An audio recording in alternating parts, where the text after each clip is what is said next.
And we're back to Kerbal Space Program, Johnny here, where we're building our Kraken travel station.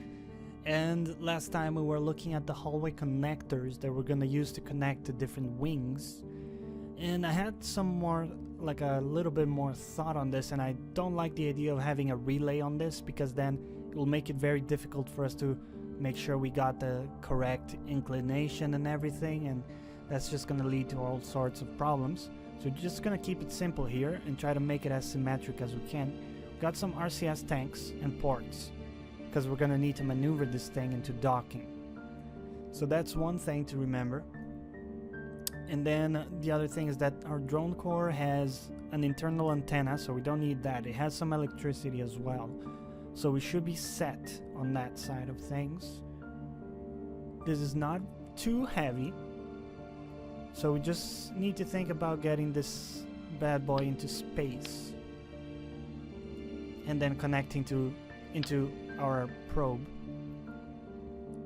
So it did occur to me that I could do this in one go and then just split the two hallways in space, and then each of them would dock into one side, but that just seems like way too complicated. So we're gonna try to keep it simple here.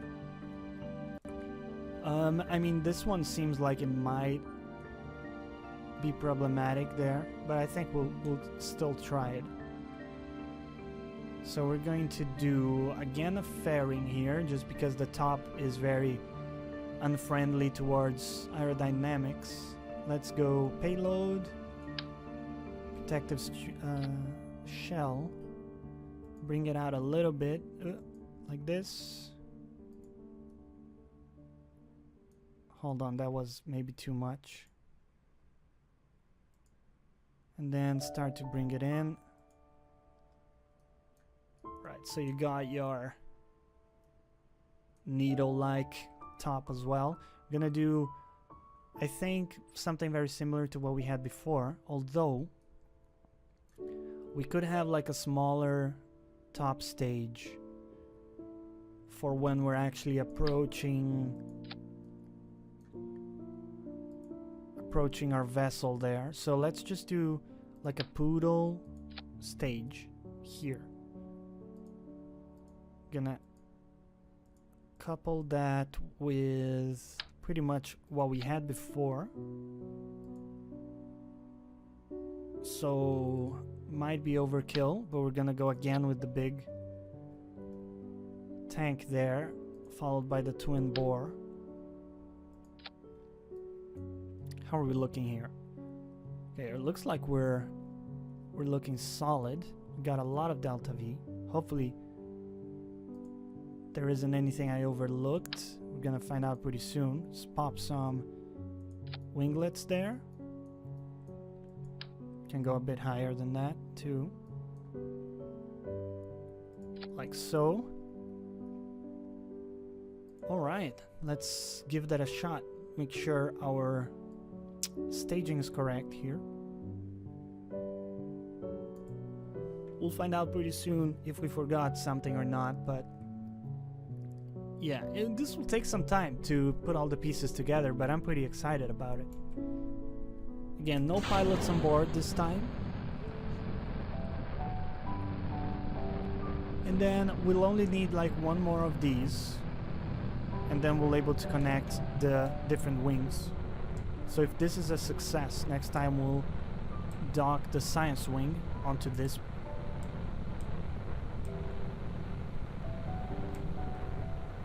And that's it. We gotta remember as well, we need to pack our science wing with nuclear rockets. It's going to be our propulsion there. But for now, we just worry about getting into orbit. Still a little bit of a question mark whether or not this setup is going to be conducive to a win, or if we're gonna have to tweak some of these configurations. We'll see. But yeah,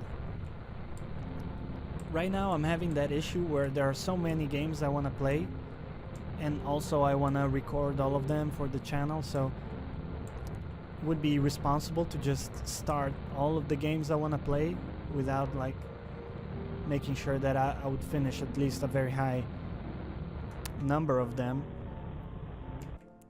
But right now the Surge is on sale. I'd like to get the Surge at some point. And I also read that Neo is coming out on PC. I do have a PS4, but of course I can't really record on it. I don't have the capture gear necessary for that. So it could be an interesting series. Can we deploy the Airstream there? We go for the burn. Yeah, I've played all the Dark Souls games, including like Demon's Souls, which is the original one for PS3, which was a blast as well. Maybe my favorite one out of all of them, actually. So I'd actually love to play Neo.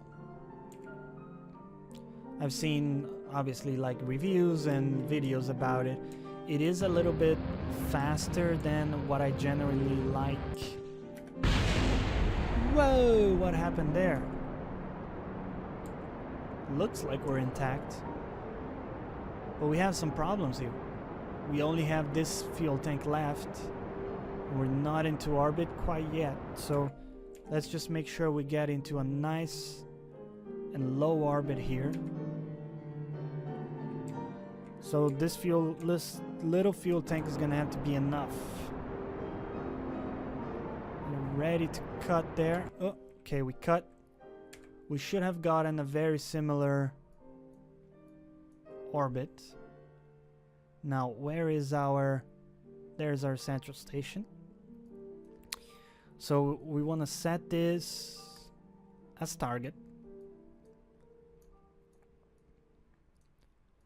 And obviously we're far from it. So maybe, you know, if I was smart, I would have timed these a little bit better. Because as it stands,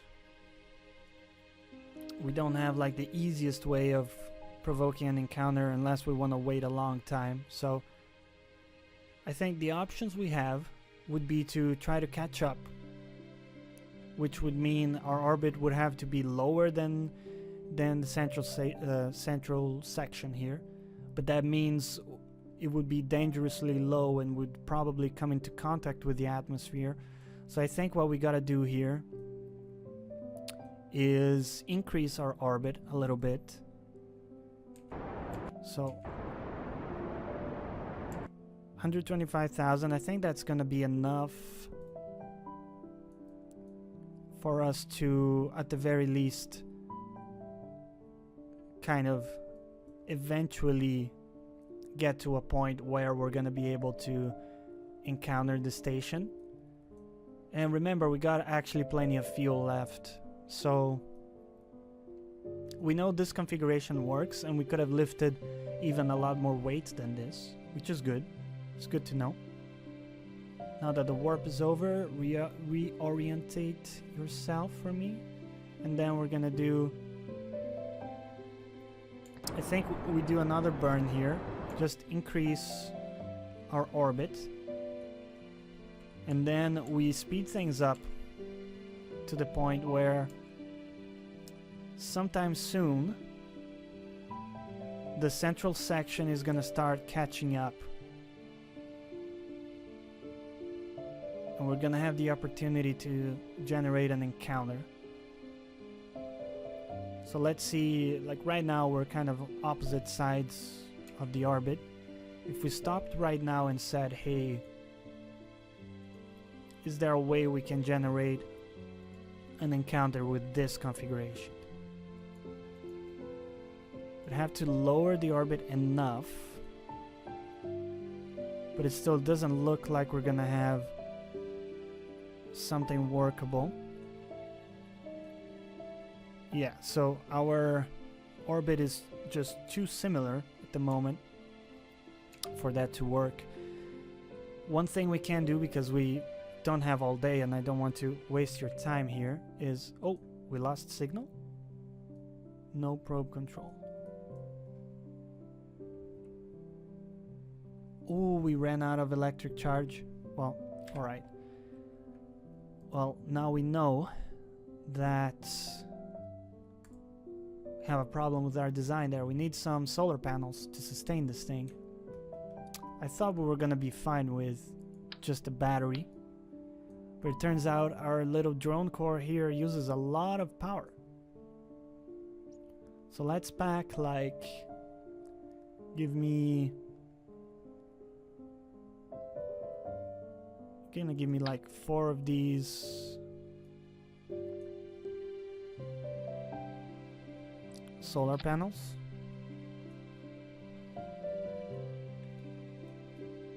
I think that's gonna be enough to sustain us. Hopefully. I mean, for symmetry, we could just have 4 of these on top. Adjust the lights a little bit to the top there. Go a little bit lower. Things look symmetric enough to me.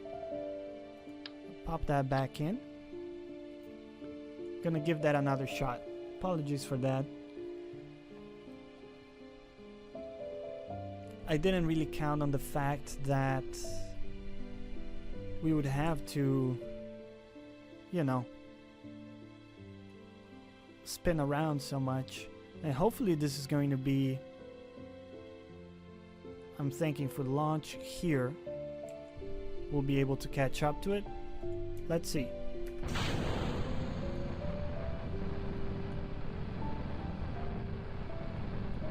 It might take us a few tries to get the hang of this, but once we do, it's going to be like just a mechanic for us to get all the other pieces up.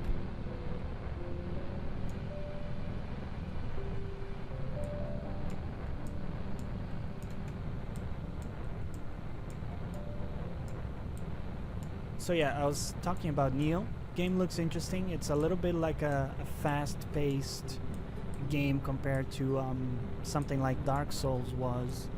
Because Dark Souls was pretty much, you felt every swing of the sword. Was everything was heavy and difficult. And then something like Bloodborne was much more of a proactive style, or aggressive, I should say, play style, where you had to initiate all the time instead of waiting for opponents to attack you, which was an interesting take. And personally, I prefer kind of the Dark Souls slower combat, but I'll definitely be willing to give Nioh a try. The game looks really cool.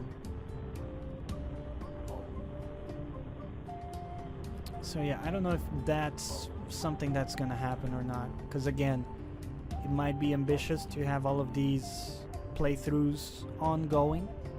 Should probably focus on like getting to the finish line on some of these. Like Metal Gear Solid 5 is gonna take a long time to get through. It's like a big game, so... And also Divinity Original Sin is impossibly long as well.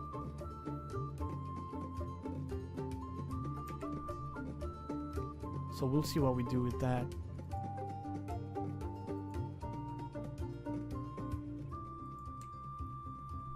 So that's our lights. If we can, let's align ourselves along the horizon.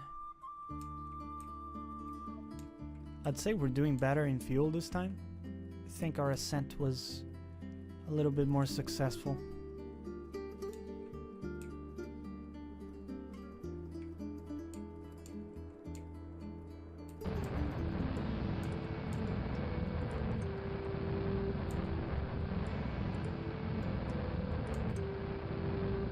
Burning through our fuel pretty quickly, but we're gonna get orbit just fine. Just gotta make sure we got a nice circular orbit. We know we're probably gonna have to... Why does it do that? Well, something we can improve in the design, but I think the separator is just too small on that thing. So I'm just speeding up to apoapse here. So we got a circular orbit. So we got something that's a bigger orbit. But again, we're in the situation where we gotta compensate a bit. So tell you what, go to your apoapse here. Got plenty of fuel for this, so just make our orbit a little bigger.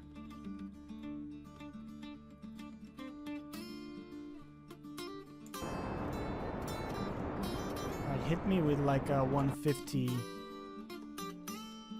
and then you warp me to apoapse.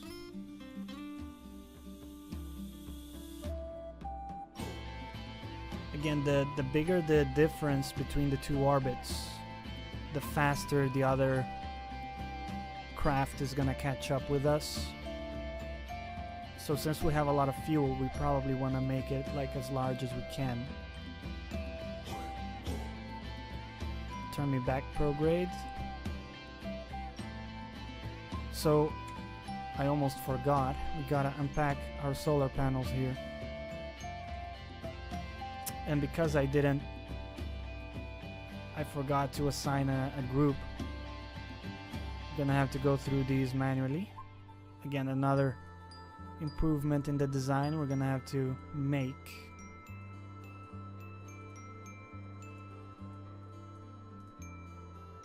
And the final one.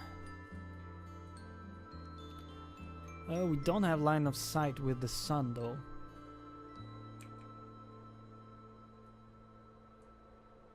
So that's gonna be annoying, but for now, just increase our orbit. We're looking at a 150 round orbit.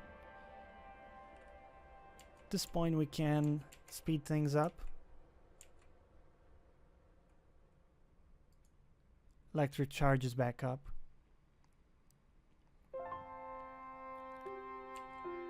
I'd like to speed up like even further than this.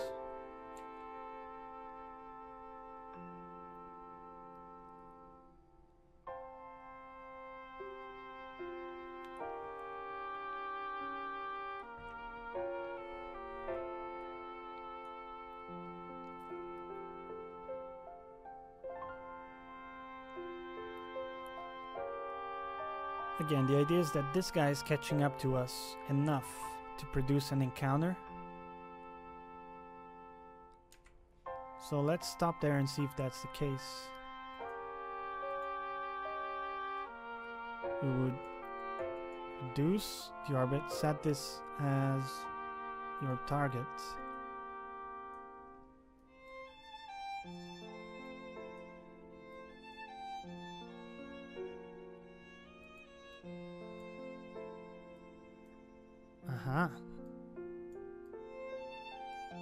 It doesn't look like we can get an encounter just yet. How about if we take it forwards?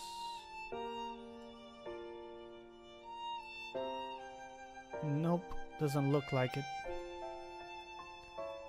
Alright, take me to... We're gonna be a bit more aggressive about this maneuver then.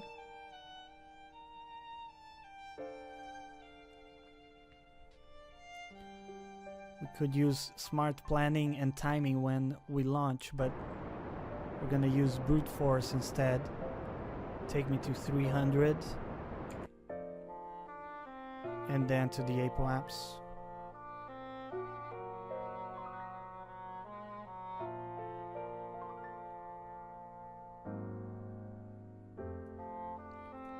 Alright, so it's caught up kind of nicely there with us.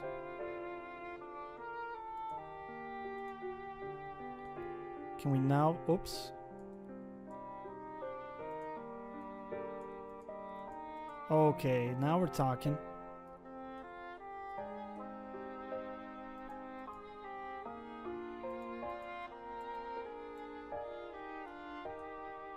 What is the distance there? 30 kilometers.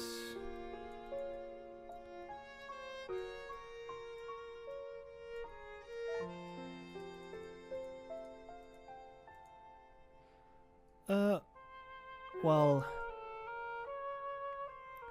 we have a big problem with this though, because whenever you do it like this, our relative speed is going to be gigantic.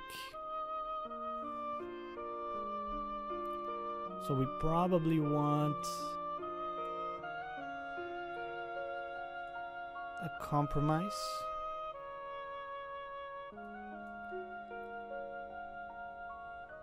So we got quite a bit of distance to cover in terms of separation. But that's something we can take care of. The relative speed is something that's a bit more worrisome to me. So we're gonna attempt this. So warp us to... Oh, we're almost on the maneuver actually.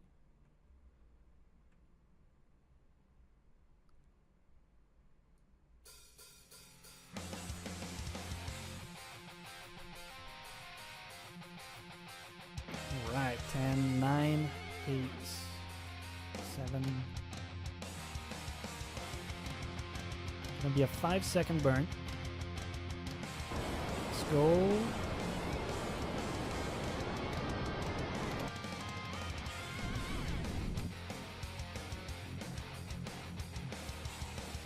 Alright, so let's drop a quick save here. We might have to retry this. Hopefully we'll get it first time like the others. Let's warp here.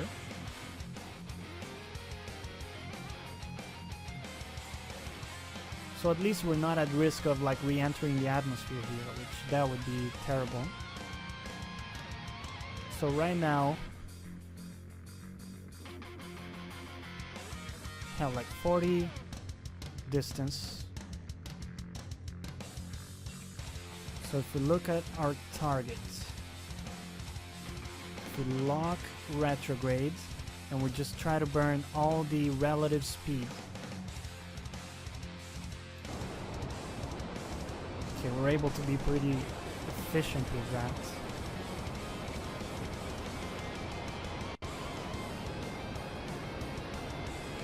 Okay, so now we're approaching like RCS territory here.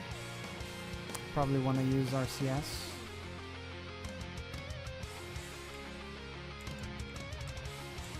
To just kill all of our relative velocity.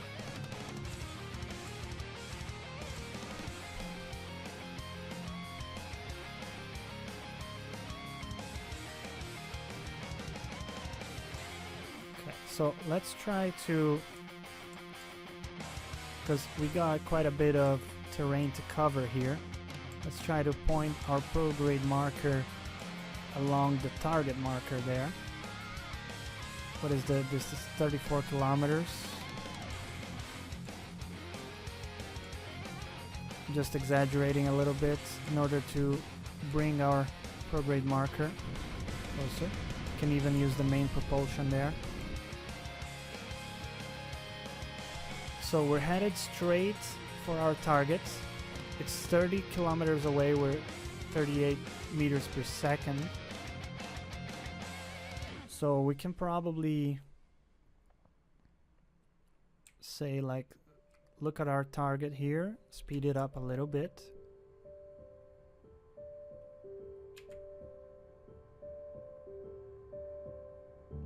All right, can we click that? I wish there was a way to like continuously display your target distance, or distance to target rather. How about this? Okay, this is still not in range. I mean, we're approaching pretty quickly there, so we can just speed things up.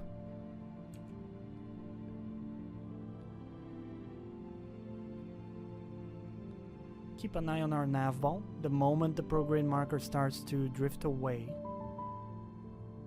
we want to be mindful of that.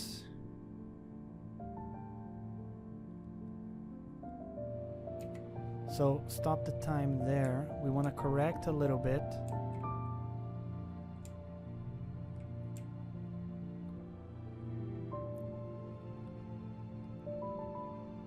So I'm pushing with RCS away from the direction. So what I'm trying to do there is move our marker towards, since we have plenty of fuel, really the best way to do it is like this, where we're again just moving the prograde marker straight into that target direction. Now the only thing with this is that we're going at very high speeds, and we gotta be ready to cancel all of that relative speed. So for now we can speed up a little bit.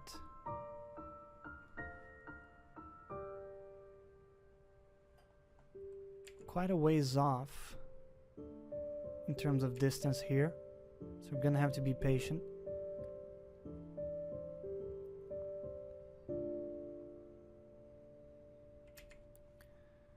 Okay.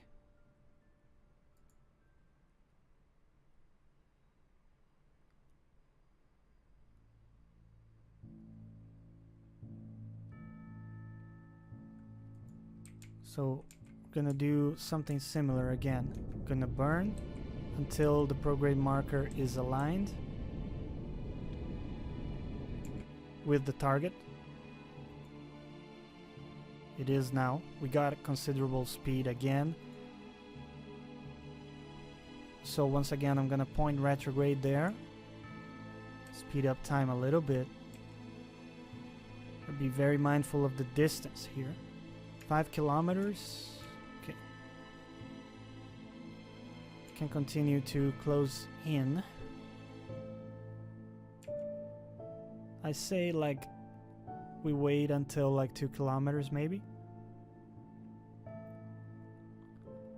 Alright, so here's where we cancel our relative movement. Take me to the target.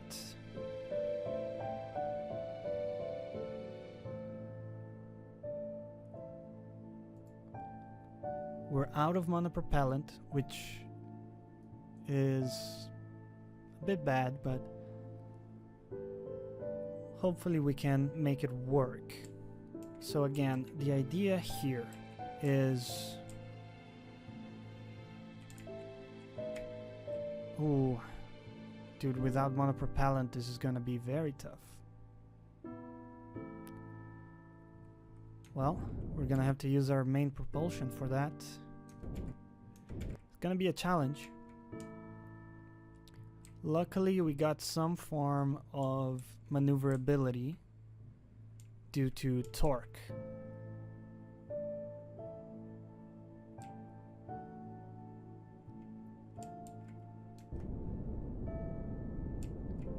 Probably take it to like 10 meters per second.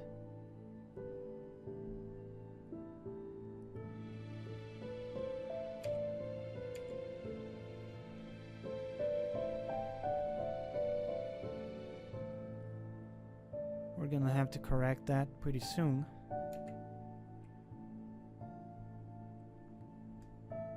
Alright, so if we look the other way now,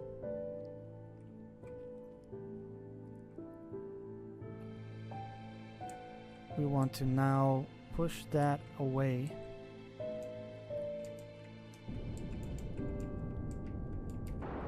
No, no, no. Oh, I messed up.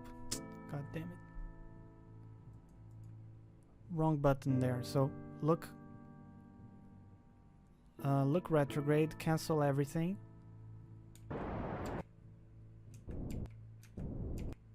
Okay, just cancel all the movement we have there.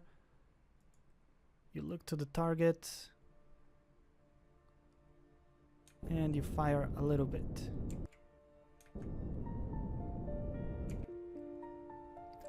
Okay, this is pretty tense. It's just a little bit difficult without the RCS. Something I should have been more mindful of.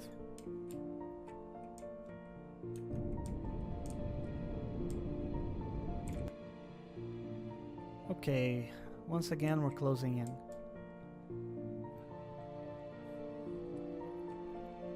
And because we're using the main fuel tanks, we can only fire in one direction, so we gotta look at the anti-target node and retrograde. Make sure those are aligned. You can push a little bit like this. Make sure the retrograde is right on the anti-target. Like that. And then also as we close in, we're gonna have to stop or just brake. Okay. So that's it. We can now switch and say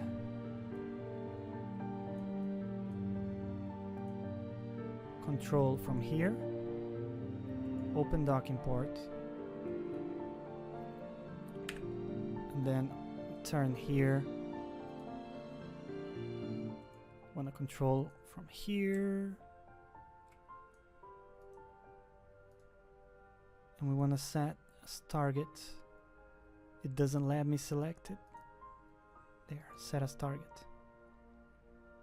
Point me to my target. I'm just gonna make sure that this guy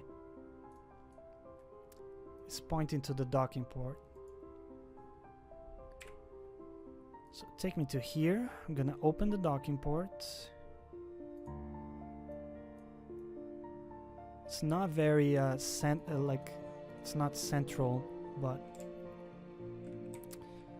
it's all right. Now the difficult bit is that we're gonna have to use our main engines for this.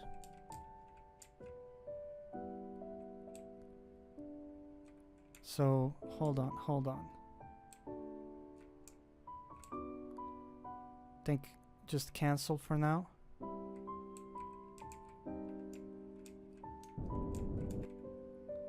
Okay. Just stop all movement, please. I think the best way will be to use the other vessel. Like if you can stop spinning out of control, that would be fantastic. Take me retrograde.